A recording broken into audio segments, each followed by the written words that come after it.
Festivals end, but the light they leave behind stays. Every diya that burnt this week was not just a flame outside.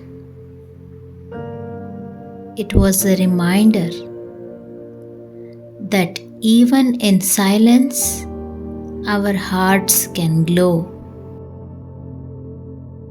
ಬೆಳಕು ಹೋಗಬಹುದು, ಆದರೆ ಆಸೆ ಉಳಿಯಬೇಕು. Thank you for walking with me through this week of light, love, and devotion.